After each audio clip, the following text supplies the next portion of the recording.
Et bien bonjour à tous messieurs dames, bienvenue sur cette nouvelle vidéo, j'espère que vous allez bien, c'est Fuku. Aujourd'hui on se retrouve, on est le 1er novembre, mais je fais cette cette review d'actualité des marchés économiques pour du coup le 31 octobre 2022. Bien évidemment je fais pour la séance du 31 du coup. Nous avions un marché, un CAC 40 qui a fini en légère baisse, moins 0,10%, vraiment pour la postérité on va dire, à 6266,77 exactement, le Dow Jones moins 0,39, le Nasdaq moins 1,03, le DAX plus 0,08, le FTSE 100 plus 0,66, l'Unique 225 qui fait un plus 1,78. On a un pétrole Brent qui est à 92,50$ qui a fait une petite baisse de moins 1,42%. Le 11 d'or 1632,78$, moins 0,63. Le 10 ans français, l'OAT français, pardon, 2,69. Le 10 ans US qui a juste passé au-dessus. On se rappelle, séance de vendredi, on était passé à moins de 4%. Là, on est à 4,06 de mémoire. Ouais, je crois qu'on était passé à moins de 4% pendant un moment. Bon, là, on a un peu tendu encore sur les marchés obligataires, 4,06. Bon, ça reste un peu mieux, on va dire, meilleur que ce qu'on a vu par le passé. Aujourd'hui, bon, fin du mois d'octobre, voilà, on clôture le mois. Voilà, un mois qui a été extrêmement positif dans l'ensemble. Même si bon, on a clôturé avec notamment une inflation européenne qui est bien plus forte que ce qu'on avait prévu, on le verra sur le calendrier des annonces économiques. On a eu un Dow Jones qui a surperformé, on n'a jamais vu ça depuis 1976 de tête. Un Dow Jones qui a extrêmement bien marché. Voilà, de toute façon, on a vu ses performances sur les graphiques, c'est vraiment excellent. Très très belle performance. Donc voilà, des marchés qui se sont mieux portés que ce qu'on aurait pu avoir. Effectivement, avec ce risque d'inflation, l'escalade, on va dire, au niveau de l'Ukraine, au niveau des conflits géopolitiques, au niveau de l'Europe, l'inflation, les marchés obligataires qui se tendent. On a aussi une dépréciation de la monnaie au niveau de l'euro. Bon, après, le dollar tient quand même. Faut pas abuser non plus. Un pétrole, bon, qui est aussi quand même qui est assez haut, en 92$ et quelques, mais qui est aussi entre les 90 et les 100$, on va dire. Voilà, bon, il y a un contexte qui aurait pu être beaucoup plus enflammé en fait. Ouais, voilà, enflammé, c'est le mot.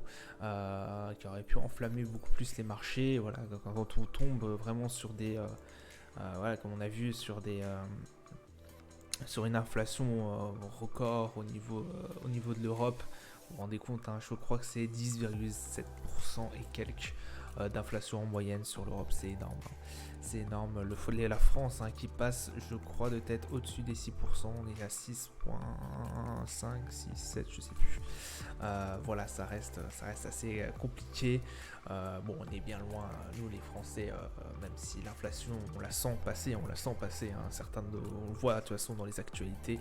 Les Français sentent cette inflation qui se répercute sur leur portefeuille, sur leur consommation, sur la consommation bien évidemment des ménages, la consommation aussi pour tout ce qui est le prix de l'énergie, etc., pour la consommation aussi pour le travail. On voit les boulangeries qui ferment parce qu'ils n'arrivent plus à payer leur facture d'électricité. Bon voilà, ça engendre énormément de soucis, mais il faut bien voir ça d'un œil extérieur. On est assez bon élève quand même sur cette inflation, sur cette explosion de l'inflation énergie, énergie, mais il n'y a pas que ça. Voilà, on s'en sort assez bien au niveau français. Effectivement, quand on regarde, par exemple, tout ce qui est Allemagne, ils sont à plus de 10% et quelques, je crois qu'ils sont à 11 et quelques. L'Italie, la Grande-Bretagne, enfin je veux dire, voilà, on s'en sort, on est vraiment très très bien lotis en France, et heureusement d'ailleurs. Bon voilà, ça c'était vraiment ce qui a un peu rythmé, j'ai envie de vous dire, ce mois. Il y a eu aussi pas mal de choses. On a eu la décision de la BCE il y a eu quelques semaines. Là, cette semaine, on attend, voilà, on a un grand rendez-vous, la décision des taux de la Fed, des taux, l'indicateur de la Fed. Elle va poser, on va savoir si ça fait, on va taper les 75 points de base ou pas. Bon, selon le consensus, on est pratiquement à 100% sûr qu'on est 75 points de base au minimum.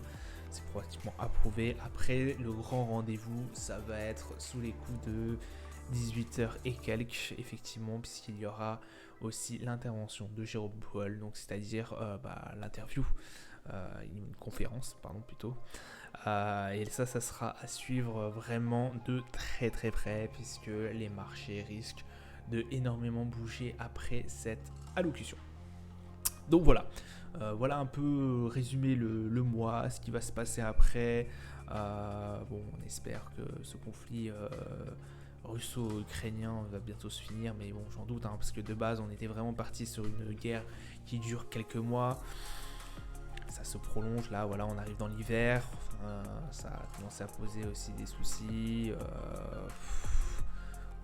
Toujours de l'incertitude au niveau de ce que pourrait faire la Russie en cas de forte pression. Est-ce qu'elle serait capable d'engranger et de passer à l'arme nucléaire? Donc dans ce cas-là, il y aurait des énormes perturbations au niveau des marchés et au niveau géopolitique et au niveau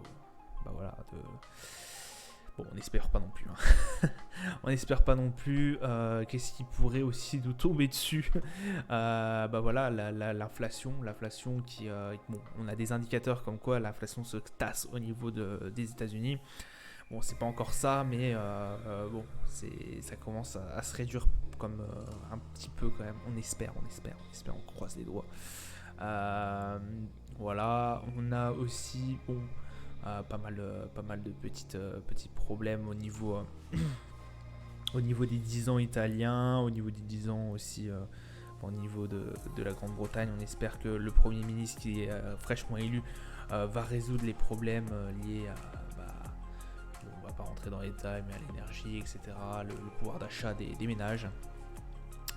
En parlant de tout ça aussi, la Chine, alors ça a été aussi une chose que j'ai vu paraître, notamment la Chine a reconfiné Walt Disney. Donc Walt Disney est en perte de vitesse, l'action a chuté aujourd'hui. Effectivement, Walt Disney a été obligé de confiner avec tous les touristes qui étaient à l'intérieur de Walt Disney à Shanghai, je crois que c'était à Shanghai.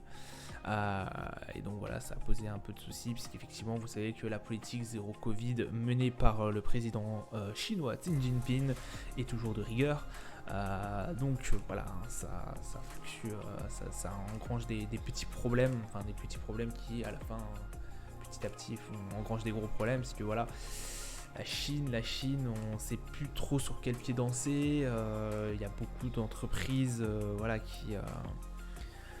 qui commencent à rapatrier un peu leurs usines, parce que les confinements perdurent dans le temps, ça coûte énormément d'argent, parce qu'effectivement les employés ne peuvent plus travailler, ils sont interdits d'aller à l'usine, aller travailler, donc ça amène des problèmes de stock, de livraison de pièces, etc. Et ça, les entreprises, ça leur fait perdre énormément d'argent. Apple a été impacté aussi aujourd'hui, j'ai appris ça, mais je ne saurais plus vous redire le contexte. Voilà. Aujourd'hui, on a eu Orpea qui a bien monté, et Korian, Orpea qui a pris 24,05 et 10,07 pour Korian. Ça a été vraiment des valeurs. Orpea a été vraiment une valeur qui a été un peu malmenée la semaine dernière, on se rappelle. Elle a été décotée, enfin elle n'a pas été décotée, mais pendant un moment on a arrêté la cotation d'Orpea avant qu'elle reperde 30%, puis elle reprenne 12%, etc. Ça a pas mal bougé. Voilà. Ah oui, j'ai oublié de vous parler aussi de cette fin de semaine. Pendant cette semaine, on va avoir quelques valeurs qui vont aussi sortir. Certaines valeurs vont publier leur trimestre, leurs chiffres trimestriels. Niveau Nasdaq, on a pas mal pricé, parce qu'effectivement les GAFAM n'ont pas fait les plus heureux. Ils nous ont pas amené des gros chiffres, on va dire. Ça a été assez compliqué pour les GAFAM. Hormis, alors Apple, ça s'est à peu près stabilisé. Qu'est-ce qui s'en est bien sorti? Alors Meta a plongé, Facebook est dans le mal. Mais Meta a réussi. Et on a eu, je crois, c'est lequel qui s'est bien porté? Ouais, je crois qu'il n'y a que Apple. C'est Apple. Microsoft, ça n'a pas été très bon. Amazon, je sais que c'était pas ouf. Google Alphabet, ça a été pas très bon non plus. Oui, je crois que c'est Apple qui s'en est bien sorti. Je crois que c'est la seule. De toute façon, il n'y en a qu'une seule qui s'en est bien sortie, c'était Apple. Donc je crois, ouais, de tête que c'est Apple. J'en suis pas très sûr de tête, mais je crois que c'est elle. Donc voilà, ça a été assez compliqué au niveau du Nasdaq, effectivement, ça a pas mal baissé, puisque bon, bah voilà, les GAFA ont été assez... alors, dans le contexte même, j'ai envie de vous dire, oui, les chiffres n'ont pas été aussi bons que ce qu'on attendait au niveau des investisseurs, mais ça reste extrêmement potable dans la mesure où on est en pleine crise et que ça tient quoi. Hormis Meta où là ça commence à poser des soucis, enfin, il y a plein de valeurs qui se sont écroulées et là ça tient à peu près au niveau du reste quoi.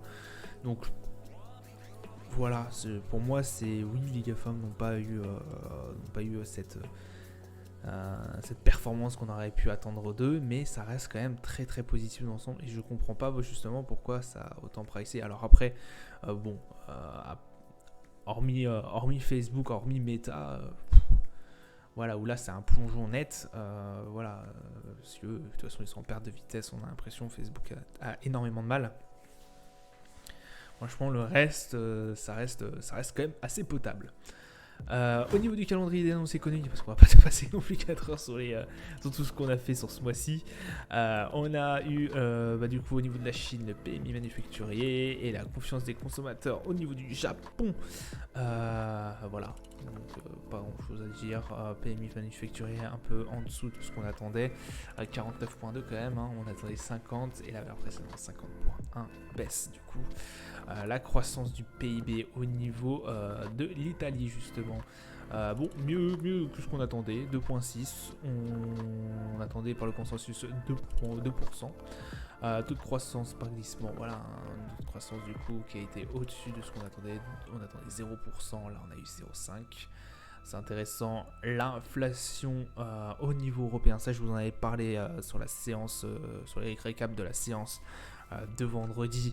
Là je me doutais fortement que les taux d'inflation allaient être beaucoup plus élevés que ce qu'on attendait. On attendait 10.2, moi j'avais dit que 10.2 ça me paraissait assez faible par rapport à ce que les chiffres nous avaient sorti au niveau de l'inflation de certains pays, notamment l'Allemagne, notamment l'Italie, etc., notamment Grande-Bretagne. Voilà, 10.7 d'inflation, donc bien plus qu'on attendait. Du coup les marchés ont un peu traîné de la patte, sont passés un peu dans le rouge en début de journée, mais se sont vite rattrapés avec l'ouverture de Wall Street. D'ailleurs je me suis un peu trompé dans l'ouverture de Wall Street vu qu'on a changé d'heure. Le PMI manufacturier au niveau de la Chine demain. Les décisions des taux d'intérêt au niveau de la banque australienne à 4h30 je crois. 3h30, je sais plus quelle on est maintenant. Ça m'a tout affecté. On est 23h13 sur le calendrier. Bon, du coup, à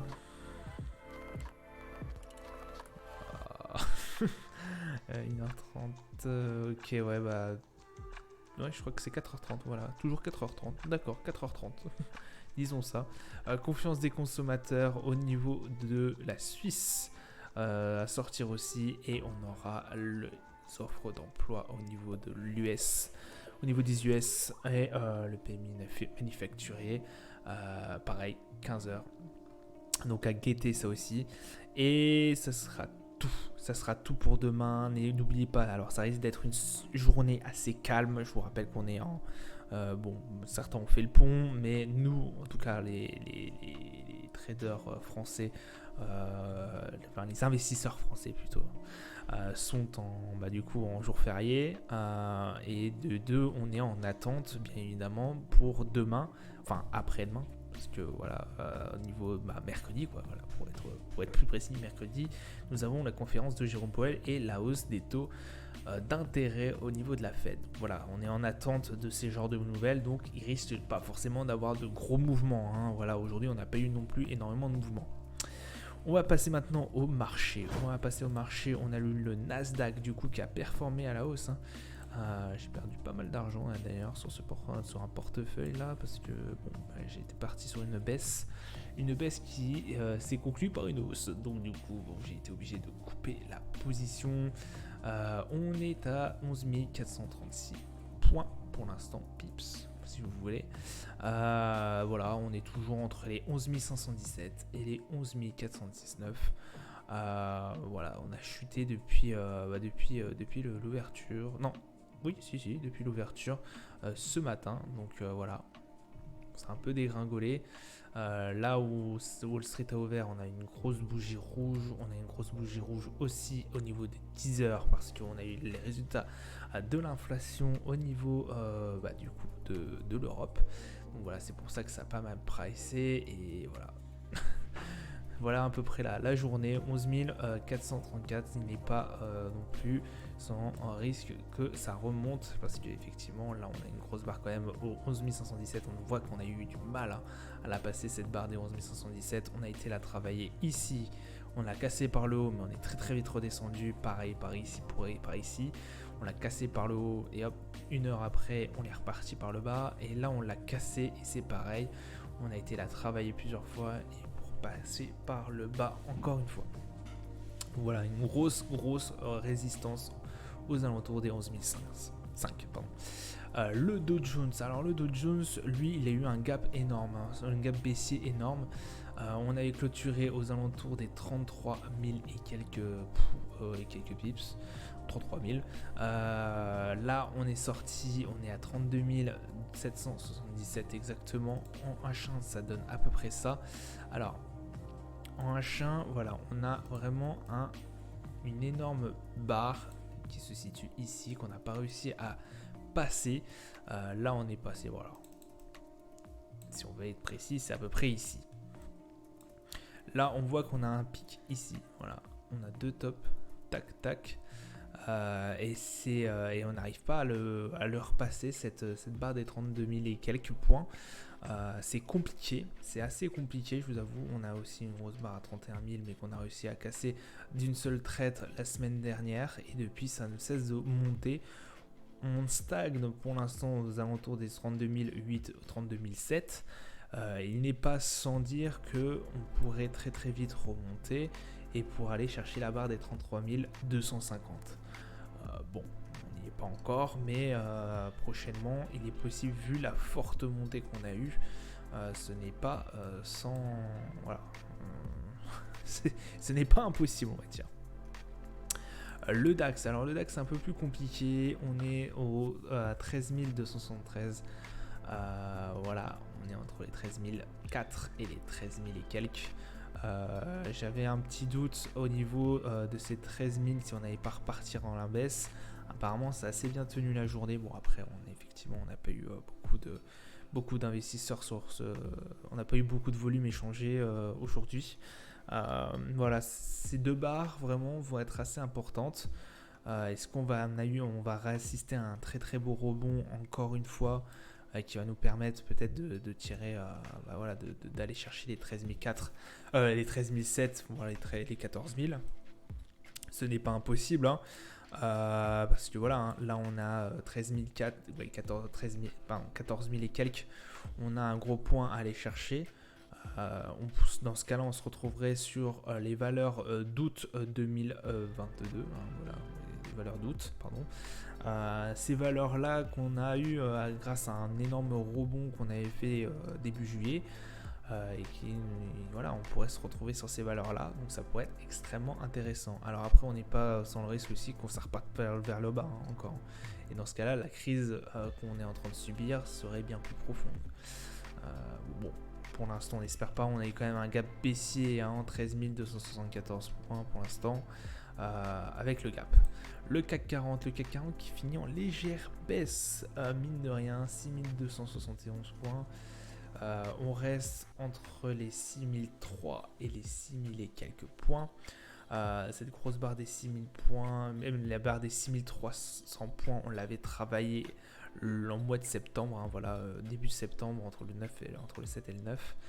On l'avait travaillé une fois ici et on n'avait pas réussi à la casser par le haut. Elle avait fait bien tenue et ce qui nous avait fait flancher par le bas et redescendre notamment en dessous des barres de 6000 points à 5006 et quelques patates. Là, voilà, si on arrive à la casser par le haut demain ou dans les jours qui viennent, on se retrouverait vraiment sur une grosse performance et on pourrait peut-être aller chercher les 6005. Voilà, 6005 qui est aussi une très très belle barre. Donc là, on retournerait sur les niveaux, si on tombait sur les 6005 de mai, voire de août. On avait essayé de travailler les 6005 points vers août. Ça n'avait pas fonctionné, on a été très vite redescendu, mais là voilà, on a eu plusieurs fois travaillé, ça n'avait pas fonctionné. Ça serait vraiment une très belle opportunité d'arriver sur les 6007, 6008 points. Ça serait vraiment excellent en fin de mois, en fin d'année pratiquement, voilà, d'arriver à 6007, 6008. Mais bon, pour l'instant, on croise les doigts, mais ce n'est pas encore fait. Le S&P, on est entre les 3009 et les 3006. Petit gap baissier aujourd'hui, on est à 3880. Bon, il fait une performance depuis quelques semaines. On a un beau rebond, on va dire, mais ça reste assez fragile pour ma part. On n'est pas vraiment assez dégagé.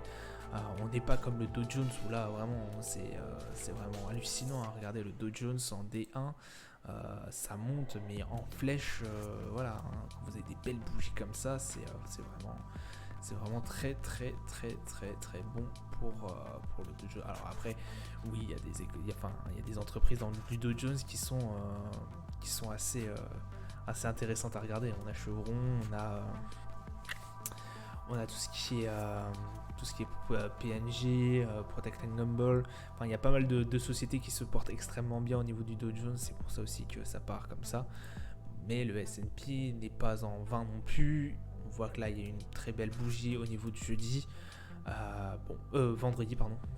Donc voilà, ça reste assez intéressant.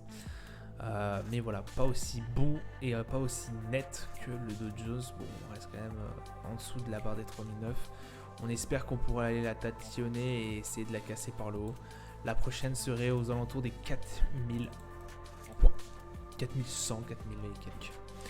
Le Brent, du coup, qui passe à 95 $. On voit que cette ligne des 95 $ fait office de résistance un peu. On l'avait travaillé ici en début de mois d'octobre, ça n'avait pas fonctionné, on était reparti dans le range. Et là, c'est pareil. Alors, au mid-range, on est à 95, le haut de la range est à 100. On n'avait pas pu la travailler suffisamment et on avait cassé par le bas à 95. Bon, ça reste assez tatillon au niveau du Brent aussi. On oscille toujours entre les 100 et 90 grosso modo, hein, sur la plupart de toute façon, sur la plupart du mois là où vous le voyez.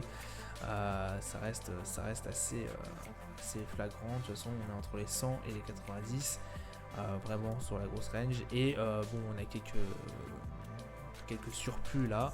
Mais bon, on voit que tout de suite c'est reparti par le haut. Alors on attend aussi une conférence de l'OPEP+, je crois, de tête cette semaine, donc à surveiller de très très près. Le Brent risquerait de pas mal bouger. Et au niveau de l'or, alors l'or, comme vous le savez à chaque fois, j'aime bien en parler. L'or qui a fait vraiment un truc de fou, puisque on n'avait pas cassé, vous vous rendez-vous compte, c'est cette barre des 1700 depuis mars 2020 à peu près, mai 2020. On l'a cassé il y a de cela un peu plus d'un mois. Et depuis, en fait, on oscille entre les 6019 et les 1619 et les 1700. Alors les 1700, on l'a pas retouché depuis un sacré bout de temps, mais quand même, c'est assez incroyable. Et je pense même donc on pourrait partir vers plus bas que les 1619, on pourrait même aller chercher les 1600 tout court. Et puis voilà, pourquoi pas passer par le bas, ce qui est assez hallucinant puisque effectivement l'or n'est plus, enfin dans ces crises, j'aime bien le redire, n'est plus une valeur, n'est pas considéré comme une valeur refuge, effectivement, puisque là c'est en train de descendre alors que normalement l'or devrait monter. Et oui, c'est le dollar la valeur refuge maintenant. Enfin, en tout cas pour cette crise, c'est le dollar. Alors certains disent que c'est normal, oui, mais quand même, avec cette guerre et tout, on aurait pu penser, on aurait peut-être eu un petit doute qu'il y aurait eu un plus gros pic que ça, une plus grosse, ça aurait pu monter beaucoup plus. Là, on voit que c'est resté dans la range. Alors oui, bien évidemment, quand la guerre s'est déclarée, hop, on a eu un pic ici, mais on n'a pas eu plus que ça. Étonnant même. Donc voilà, là, l'or est en train de fortement baisser, donc écoutez, à shorter. Voilà. Ce sera mon petit conseil, à shorter, à veiller, à regarder de temps en temps et puis à shorter à l'occasion. Voilà, ce sera tout pour moi pour aujourd'hui. Je vous souhaite une agréable soirée, une bonne journée à vous, bon trade, ciao ciao.